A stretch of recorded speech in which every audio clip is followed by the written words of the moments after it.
somehow, Cameron Ciraldo has inspired the Dogs' biggest comeback in 24 years. Freddie, can you actually believe what you were watching? It was pretty amazing. The first half, it was like the Raiders just wailed on them. It was like watching a poor boxer in a corner getting bashed. They were so powerful, the Raiders. Everything they did was coming off. It was just, they were all moving together. Anytime someone made any sort of break, you see everyone just flushing through. Look at the jerseys coming through. KO Week's speed. That was a brilliant try to see. The conditions were awesome and the crowd was full. There wasn't a spare seat in the joint. It was just, and then half-time came. That just killed the Raiders. Well, it wasn't just the half-time speech, but it was their three big signings. Stephen Crichton, Matt Burton and Viliami Kikau. Didn't they really stand up? And it started with their captain, Stephen Crichton. He started the scoring with this play here. Look at this, just... Boy. Oh, What about the wingspan? And then creates another one. It was a brilliant 10-minute period for Stephen Crichton, but again, you're right, Freddie. They looked bigger, faster and stronger, the Raiders, in the first half. And then the Dogs got their footy on and they started playing and using the ball, and Viliami Kikau come up with some nice moments. He set that try up and then scored this one. The next one, but that was the one for Max King that put them in front. It was incredible to watch. It's interesting confidence. That right side defence of the Raiders, which Timoko and Savage have had their problems during the year. Early on, they were coming up and jamming Canterbury. They were coming up and jamming. They got a couple of really good stops. But then when it turned against them, they weren't working together. You know, that's just sort of, you know, they're getting older now, but they need to work this out where they just stop working together once under pressure. Joey, is there something in the game at the moment that the momentum, like, I don't know if I've ever seen the swings that was 20-0 at half-time, and the Bulldogs scored 32 unanswered points. It happened to the Melbourne Storm a couple of weeks ago against the Dolphins, the Knights on Friday night. I just think it's a confidence. And once they started offloading the ball, they'd offload the ball to Bulldogs, playing with movement. So the opposition forwards have got to make a tackle, get up, chase the ball, move back 30 metres. It just absolutely chews their energy out. And then with that, the opposition makes errors because they're tired. More momentum, more field position. When you've got that field position and momentum, you've got to get the scoreboard ticking. And that's what the teams have been doing. Once they get that momentum, they're using the ball. This was one of the best games I've seen in ages. No structure, offloading the ball, ball movement, physical. I loved it. I just absolutely loved it. And once again, the performance of this bloke here, Stephen Crichton, he sort of screams out with his presence, I want to play rep footy. And once again, my argument of Turbo playing fullback for New South Wales opens up Stephen Crichton on the right side, Latrell on the left. Geez, there's some strike on the edge for New South Wales. He just has a presence about him. And even after the game, the interview he had with Lara Pitt, just the way he was talking in his presence, I was like, this bloke is just a bloke you want to play with, you want to play for. He just looks like the perfect human. The perfect human. That's a big call. Clear, athletic, seems like a cracking bloke. Well, you know him pretty well, Freddie. He just seems like the nicest bloke and the bloke you just want to play with. They walk in, a few of those blokes, a lot of those Penrith blokes are like that. They walk into a room, they are positive from the start. Their first impression every day is positive.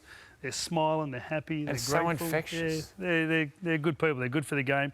And you see the impact. If you watched him walk off the field, he's got these handshakes which look complicated. He's got a different one for every player. Every single player of the team, he's got a different handshake for. And you watched him walk off and they had the camera on him. He was like, did that bloke. Next one come along. Next one.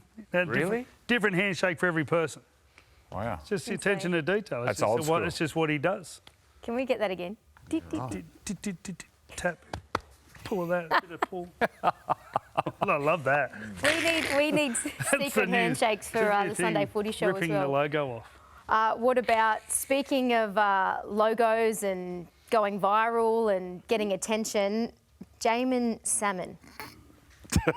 Weak, gutted. Once again, the soap opera of rugby league. It was good. And I think, actually, Lara asked Ricky in the press conference, and Ricky handled it pretty well. I've got to say, Rick handled it pretty well. I think we've got it. Let's take a listen. the try celebration from Jamin Salmon in the second half. He made reference to the feud that you've had with him and the comment that you've made about him in the past. What's your reaction to it? What was it? What'd you say? The comment that was made about him in the past. Weak gutted dog has been made about him in the past, and he used that in his try celebration. Honestly, how much do you really think I care about that? Lara asking the tough questions there. Do you believe that Ricky didn't know? No. Well, he mightn't have seen it because he wouldn't have seen it from ground level, especially. And it took him a while to catch the camera because the camera didn't get him for a while. They had to actually revert back about a minute later, but he knew where the camera was. Found it straight away, didn't he? Yeah, very good. Goodness me. Very good. The soap opera just continues. There was lots to love about Saturday footy. The final match last night, we couldn't separate these two sides, the Cowboys and the Panthers. An epic golden point period, but in the end, Billy, we just couldn't separate them. And it's one of those things you don't know. You're not happy, you're disappointed because the Cowboys really should have wrapped it up there in golden point. Well, Joey just said the Canberra-Canterbury game was probably the best game he's seen in a long time. This was not far behind it. This was got me out of my chair. Literally got me out of off my couch and going, wow. The Penrith Panthers backed up their magic round performance. I thought they were on early in this game and they got out to a nice little lead, but the Cowboys just kept coming. Two 12-point deficits that they had to overcome, and to score that try right at the death, Tom Dearden scored under the post. It was Scott Drinkwater who broke the line, and they executed that finish to their play. This young man didn't have the best night. He had a terrible time with his hands, young Rob Derby, but Scored a try. He scored a try at the end of the game, and I think this is it here, but it was a wonderful game to watch. Tell you what, he also came over the tackle at the end too, and I think he got an error out of it. So his night, which looked awful for a long time. They even called an error, and he captain's challenged it, and it was successful. Drinkwater. This was the play to level it up. Touch footy background, Freddie. Touch footy background. Have a look at the skill. And then reacted to the voice. You could see he was looking out to the right and could hear Tom Dearden, his captain, on the left-hand side, and he stopped. And there was a few shots of field goal. They had four. The Cowboys, they had four. The big one was the accidental offside where they challenged it. Yeah. That was a big moment in Golden Point, but I've got to say, once again, Bill, it was just an extraordinary game. I want to ask you, Bill, Ben Hunt, he's out for Origin. Yep. So DCE or Tom Dearden, do you go with some new blood at halfback? One of them will probably go 14. Is it tempting to go new blood at 7? Because you've got an ageing spine. Yeah. I think, like, at this time of the year, you're thinking about all different options because things happen and things will happen. What you're thinking now won't happen in 7 days' time. So you've got to think about all options, and you've got to have multiple opportunities for different players. And you want your best players playing. That's at the end of the day. You want your best players playing, but you've got to think about the game and what type of game you're going to play and how you're going to go out and execute that. So you've got to make sure that your players have those sort of habits and those traits in their game. So what he's doing at the moment, you've certainly got to take notice. Have you thought about Purdue? Yeah, I'll watch him closely. Like, I watch all. Is he up to the next level? Like I said, there was. Well, he's only young. He's very young, and he's playing out of position at the moment. But very impressed with what he's doing. I think I said that he would be one guy that I'd. Well, he set up the try and then come up with a flick pass. Bears.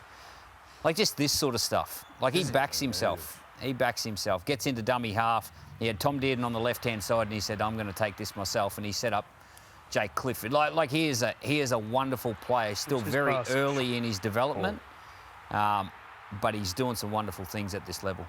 Before we came on air, Freddie, you were talking about jersey 14, so important in Origin, about Kalen playing 14 and Hemiso playing fullback. Well, Billy had Kalen before on the bench. I don't think he got too much time in that game. But from my point of view, I coached against Kalen and he came on in a game and nearly killed us. He played lock, didn't he? Played lock. He came on. One score of I think with some 2018? players out, all depends, all depends on your mix. But having Hammer at fullback, I'd nearly bring Purdue. I think everything I've seen this year, when they'll go on ordinary, he was their best player. At what position? In centre, Centre. next to Murray Taulagi. Okay. They play together every week. I don't know. I just feel like I think he's ready. I reckon he's someone I'd chance. Options galore for Billy, that is for sure. Thanks for the advice too, lads. All right. It's all right, no problem. Isn't it I'm sure great? you have the put best an invoice. interests of Queensland at heart, both of you two, that is for We go sure. Vegas, and then we go into this, and then we've got Origin around the corner. It's just, You need to go to Vegas. no, You should. no. We all Have need you to been go. to Vegas? No, No? no. We all need to go Toowoomba. next year. Toowoomba. Anyway, look, back to the footy. I like my job at Channel 9. You know what's going to happen. We don't want to Did get you in get a trouble. pillow sponsor out of that? You know it. We don't want to get you in Sleepmaker. trouble. From a couple of young stars that potentially will play for the Maroons in the future to one for Penrith, who's really making that number 6 jersey his own. Joey, how good was Blaze Taulagi? Ivan didn't put him in there at the start of the year. Basically said, you know what? You've got to earn this jersey. And of course, it was always going to take time there with Nathan Cleary, but, that was one of his best games of the year.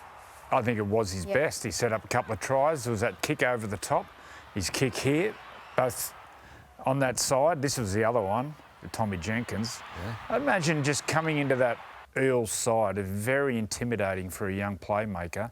And he's had some mixed results this year, some mixed games, but you can see the player he is. He's only going to develop better and better and better. Well, it was the Nathan show last week.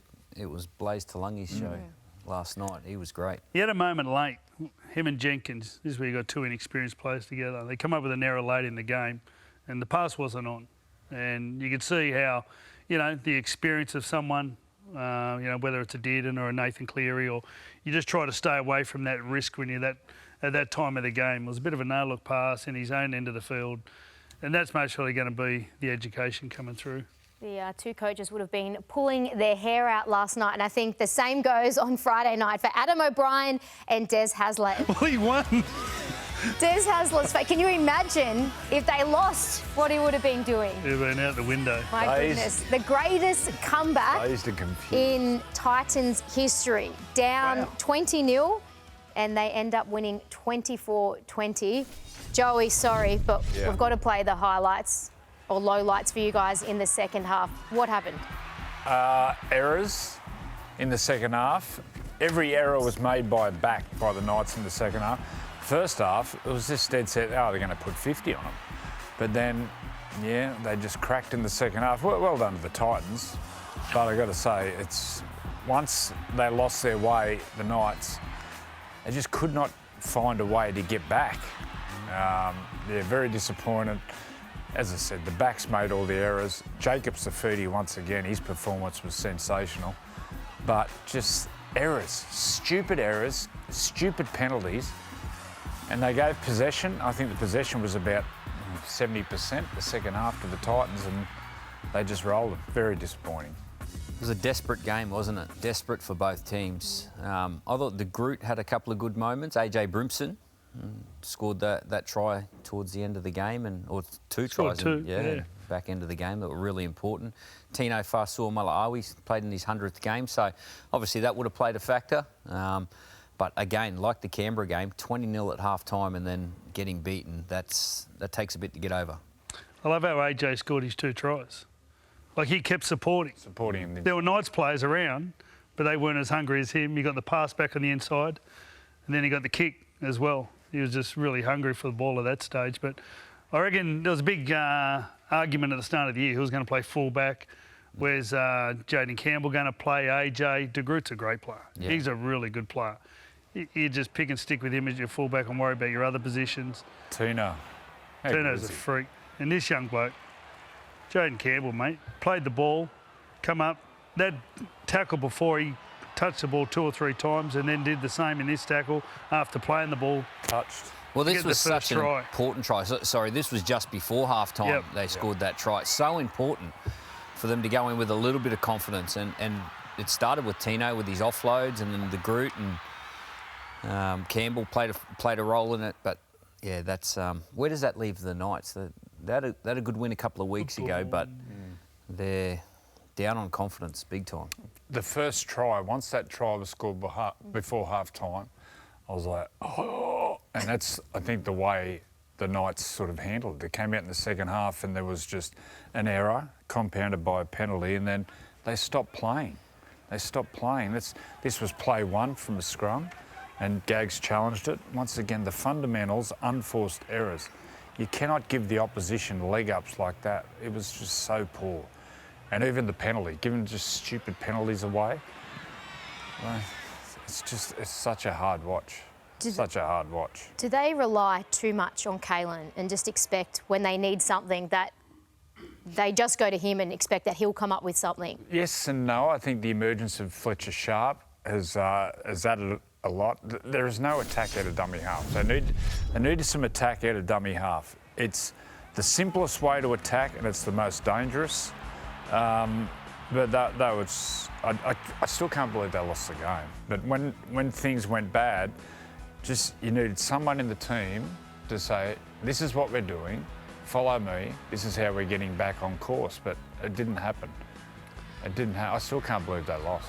It's just... Very hard when you become unreliable. And I used to say this about the Warriors outside backs all the time. Every time you didn't want an error, they'd run in and just drop the ball. Like, out of the simplest sort of errors, you just saw Dane Gagai, Bradman Best, State of Origin players, just fumbling the ball at the play of the ball. Like, you need a level of reliability about yourself. You need to be able to... The team needs to be confident that when you get tackled, you're going to get up and play the ball. You can't be worried about players all the time because everyone's then becomes all stressed. Well, so, you think they're just bad errors. Do you think the errors causes stress, or do you think the stress causes the errors? It's a bit of everything. It's just It's the deep way question. it is. It's just the way it is. Like it comes into your team sometimes where you just become unreliable and everyone's a little bit wound up. It's infectious. A little bit tight. Padded cell, straight jacket. That's very deep for a Sunday morning, isn't it? Well done. That's what we do here on the Sunday Error Footy Show. caused the The stress, way it or the is. stress caused the error. Do you know the answer to that? Chicken or the egg? Me, The chicken or the egg? it's very much What the comes chicken and first? the egg. Does Goodness. come All right. I tell you what, it's think going to it's the egg. Has be... anyone ever answered that? How's the Seriously? egg get there? The chicken has to give No, the it's egg. the egg. The egg comes first. Yeah. But who's going to put the egg out there? What, do you think a chicken just appeared? I don't know. I tell you who has all the I told you, answers. the egg's there. The egg came and then the Where'd chicken the egg came. come from? Well, So the first one wasn't a chicken. The first one's Well, there's got to be two another eggs. animal that... Well, there's got to be two eggs to make more chickens, and then they build from there. I tell you who's going to settle the Two argument. eggs. That's Well, a enough male from and you a two. female. Yeah, but they're chickens, they're not eggs. And then Mother's Day happens. 48 or so metres. Pretty We good. touched on it at the top of the show, but, I mean, genuinely, is there anyone else in the competition? No one would try that. But if you pick someone to do it, No one. you're saying, No, not with the game on the line, the 7-tackle restart. No one would have the kahunas to try that. What about... There was another one What about started that? the year. What about the cold, emotionless reaction? He's just... There's a better angle when they show it from behind. The angle... You watch this. this. This is the best angle. Turn and walk. It's not even over. Gone. But we saw one early in the year when that pass to Tass Yeah. against the Chooks when he won. Once again, no one would throw that ball. No one would have the kahunas to throw that. It's any big moment, the bigger the pressure, the bigger the moment, the bigger the stage, he stands up. He's just a superstar. Again, Superstar. the great coach Wayne Bennett, he stood up earlier in the week as well, and here he is here. This was back in 2019. Latrell Mitchell winning the game for the Roosters. he's He born for looks big young moments, there. isn't he, Bill? But yeah, I was talking about Wayne Bennett. He dropped Junior Totola during the week, and he started with 5 back rowers. Kalamatangi and Jai Arrow started. There's Freddie getting in on the action. Give me a piece of that. You've retired, mate. Get out of there. And started with a smaller pack. Jai Arrow and Kalamatangi. Kalamatangi was outstanding. Yeah. Played 73 minutes in the middle, tireless. So I think it started during the week, and Wayne Bennett made a statement, and they were 14-0 down at half-time, and they clawed their way back. In that moment, that was the icing on the cake. A bit disappointing from the Broncos' point of view. The only person that could kick the goal was going to be Latrell. And they were on the stand 10 metres away. No one come off the Not line. like everyone else didn't think he was going to have a shot.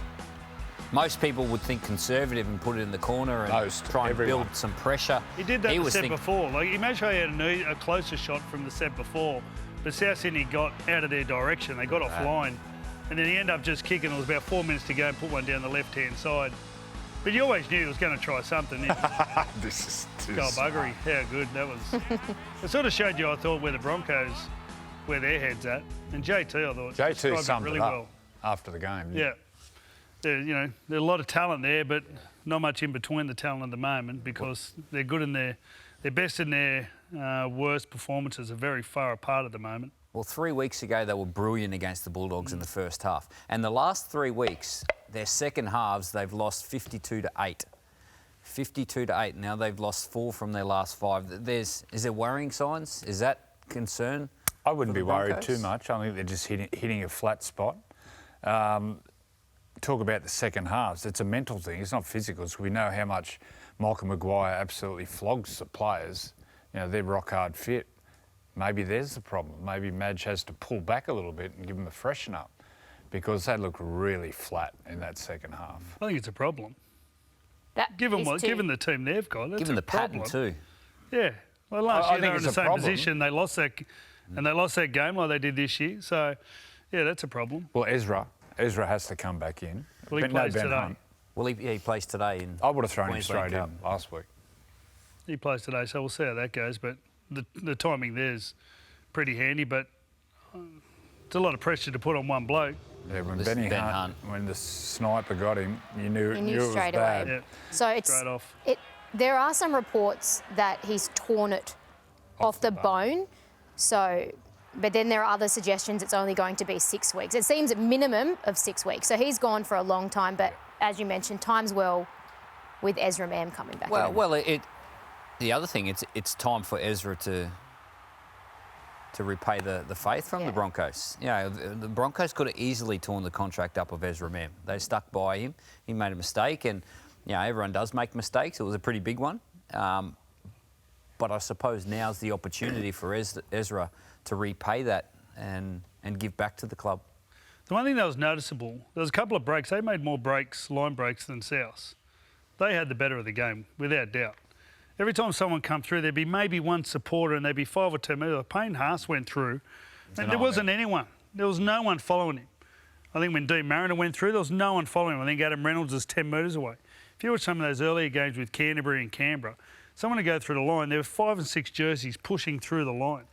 They're nowhere near the camaraderie or the gel that some of these other teams have got. And you think of the 2 best support players in the Broncos squad, it'd be Ezra Mam and Reece Walsh. Now, you put those 2 guys back in the football team and they're a different side. Got hold of Dylan Brown. It was just the fatigue, most surely, that got them more so than, I've got to say Hammer's attempt was brilliant, but Fox Mackay has to carry a bit further there, and then the freshness of Hammer just... To get that's the last play of the game pretty much. That was an awesome way to finish. Brown scores that try against any other fullback. He turns him inside out and he's quick, Dylan Brown. He scores that try against pretty much any other fullback, but the way that Hammer just turned and accelerated picked him up within a few strides. How tough is that as a fullback? Like, what's going through your mind where you don't know whether to turn and at what point and the game is on the line? Well, the first thing you're trying to do is not commit. Because if you commit, he just draws and passes and it's just game over. So you're trying to put the attacker in 2 minds and then you back off and then once he had to turn around and go the other way, I thought Dylan Brown was in the corner, but within a couple of strides, Hammer had him. I was actually really impressed with the Eels. I think Jason Riles, away from the result, I think Jason Riles will be pretty happy with where his team's at the moment. And there was a moment at the back end of the game when it was in that play, actually. Cow Tonga put... little right-hand flick. Iongi put him through. 2 young stars coming through, and he's put a bit of time into those guys, Jason Riles, and given them opportunities, and they're starting to see the rewards. There's a lot of blokes on the extended bench. You've got Bryce Cartwright, Ryan Madison, a lot of players with a lot of experience. I know he's going with his younger group and he's trying to bring these younger players through, but I feel like one of those players at least could easily be in amongst his team and hopefully play a role. I just feel like every now and then I look at the Parramatta side and there's too many young blokes, Grimers, Duries, there's a lot of blokes. There'd be, I don't know, half a dozen with less than 20, 30 games. I don't know, I just feel like the balance is nearly there and like Billy said, they're under a lot of pressure against the Dolphins, completed really high, fast footy team, and they competed. They were really good. Joey, you rave each and every week about Isaiah Katoa, but up against one of the best halfbacks in the game, in Mitchell Moses. What did you like about this battle between the two number 7s? Well, it was old ball, young ball. Moses, we know his kicking game is probably the best in the competition. I thought he had a really good game. But there was this young bloke here. It's terrifying how good he's going to be in, I'll say 4, 5, 6 years. But that pass there, I would say it is the best pass or the best pass on one of those block plays I have ever seen. It makes it look easy. The way he looked in and held the ball and double pumped either side, honestly, I was speechless. Speechless just how good that was. It's hard to describe the time he had, and for his hands, it's just extraordinary. Well, it's the detail and the deception and what it does to the defensive line. If we can get that shot up again, that slow motion shot of when he shows in, and what it does to the outside defenders. I think Mitchell Moses was actually one of those guys. They turn them in, and that's what creates the space out the back. Yeah, it's coming up here shortly. His running game's improved outside. You watch him when he just shows in and what it does to Mitchell Moses, the defender, and then that creates the space and the winger scores in the corner because that space was created through that halfback play. But the deception that he has here, show in, and see where Mitchell Moses ends up? He ends up inside the lead runner. That's how good the play was. Well, he actually came up with a couple of really good defensive plays. You saw him take the ball off Junior Paulo. He also, there was another try save in amongst that. But also remember, they beat Penrith, so Nathan was playing that game. They beat Melbourne, Jerome Hughes is playing that game, and then Parramatta, Mitchell Moses. So he doesn't mind taking on some of the big names in the game. Well, the Eels have a chance to bounce back. They are playing the Knights on Thursday night, so you can watch that live and free right here on 9 and 9 now. That'll be Dane Gagai's 300th game too. So I'm sure the Knights will be up for that one, Joey. Interesting to see the reception Dylan Brown gets up in Newcastle. Yes, that will be the storyline of the week. They just have to win. Just win Newcastle. Now, hopefully everyone's up for that. Just win Newcastle. Just win. Not for me. Well, Joey's sad, but I know something that's going to cheer you up. We have a very special guest coming up on Turn It Up, Di Langmack, who we've got to say is probably the only person in history that can control Gus. Would you say? The only person that Gus listens to. That on your resume, that could get you a job anywhere in the world. Absolutely.